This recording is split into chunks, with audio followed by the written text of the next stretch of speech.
طبوا علينا الجنودي سحلونا سحل البشوشي، قل لي يا البغدادي وينك؟ وقل لي يا البغدادي وينك؟ الموصل كلها خذوها ولا حيانا نتفوها، قل لي يا البغدادي وينك؟ قل لي يا البغدادي وينك؟ قل لي يا البغدادي وينك؟ ويلي ولك هي لا هاي مالتهم الاغنيه مو اني اقول لك صار لنا ساعه نغني، شو ما حد كيت علينا. لا تستعجل يا ابو قنيدره، سوف يكيتون علينا بالبكيسي.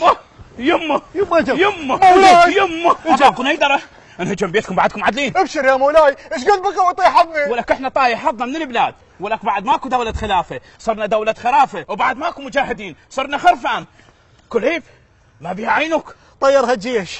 لا تخف فلديك عين أخرى. قرت عليها الفقر راح يطيرها الحشد. لا تخف عينك قد سبقتك إلى الجنة. شاتوا ما قلتوا لنا راح نصعد الجنة تفصيخ، أدري احنا مجاهدين لو قطع غيار. أقول لك خاف هناك حور العين ما تقبل بواحد تك عين. على أساس شلونك هسه أنت من كنت وارق فوري قبل لا تروح عينك؟ هذا ليس وقت الأسئلة، القوات العراقية براس الشارع، لنبحث عن خطة لردهم. يا خطة أبو قنيدرة، لو يجينا زيدان ما يلقى لنا خطة بعد. يبدو أننا سنخرج من الموصل مثل خروج بوفون من دوري الأبطال. غالي اسكت يوسف سيف، دعنا في مصيبتنا. إنها مصيبة كبرى، لقد أخذوا جامع النوري. خذوا جامع النوري؟ شاقول مطقين بوري.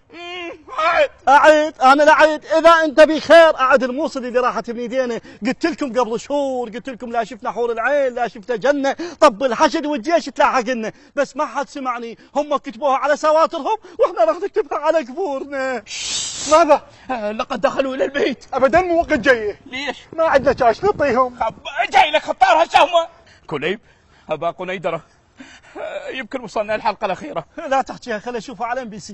لا يعني أفهم من كلامك يبدو أننا خسرنا المعركة. حتى لو خسرنا هذه المعركة أهم شيء الفكرة. شلون راح أشيل القيطان من عقله وتيها من الفكرة؟ منين جبت لنا هذا أبو قنيدرة؟ عجبت ألبسه قلت خفيف بالركض، تالي صار مجاهد براسه. هي كلها صارت مجاهدين براسنا، وبس احنا بقينا ثلاثتنا بهاي الخرابة. هو ماذا نفعل الآن؟ رددوا وراي. طبوا علينا الجنودي سحلونا سحل البشوشي، قل لي يا البغدادي وينك؟ قل لي يا البغدادي وينك؟ الموصل كلها خذوها لا حيانا نتفوها، قل لي يا البغدادي وينك؟ قل لي يا البغدادي